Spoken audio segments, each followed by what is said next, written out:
हज़रात ग्रामी, दुआओं का प्रोटोकॉल है। सबसे पहले अल्लाह की तारीफ बनती है। जब भी हम दुआ के लिए हाथ उठाएं तो सबसे पहले जितनी तारीफें अल्लाह की हो सकती हैं हमें करनी चाहिए, और आप सल्लल्लाहु अलैहि वसल्लम पर दरूद भेजना चाहिए। ये दरूद जो है ये दुआ का बहुत अहम हिस्सा है, और अगर हम अल्लाह के यहाँ दुआ भेजना चाहते हैं तो दरूद की सपोर्ट लेना ज़रूरी है। दरूद के बाद अपनी हाजात रखनी चाहिए, अपने जो अरमान हैं वो अल्लाह के सामने पेश करनी चाहिए।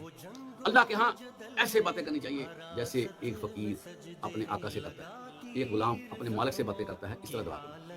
मोहतरम हज़रात, दुआओं का ये भी तरीका है कि बंदा मसनून दुआएं पढ़े, और वो भी आते जाते पढ़ी जाएं, उठते बैठते पढ़ी जाएं, वो भी दुआएं हैं, और वो अगर हाथ ना भी उठाया जाए तो अल्लाह ताला सुनता है। इसी तरह तीसरा तरीका अत्तहियात पर दुआएं, जो बड़ा कायदा होता है जिसको हम अत्तहियात कहते हैं, उसमें अल्लाह ताला की तारीफ कर दी जाए। अत्तहियात पढ़ के, कलमा शहादत पढ़ के, दुरूद शरीफ पढ़ के, फिर जो आपके मन में है, जो दिल में है, अल्लाह से वो दुआएं करनी चाहिए।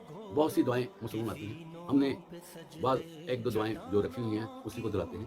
मोहतरम हज़रात, अत्तहियात पर और भी दुआएं मांगी जा सकती हैं, और अत्तहियात पर बैठकर हमें वक़्त लगाना चाहिए। आप अलैहिस्सलातु वस्सलाम ने फरमाया, दुआ मुखल इबादा, दुआ इबादत का मगज़ है। तो ये मगज़ जो है ये सर के अंदर होता है। तो अत्तहियात जो है हम उस वक़्त नमाज के अंदर होते हैं, और उस वक़्त अल्लाह ताला हमारी दुआओं को सुनता है।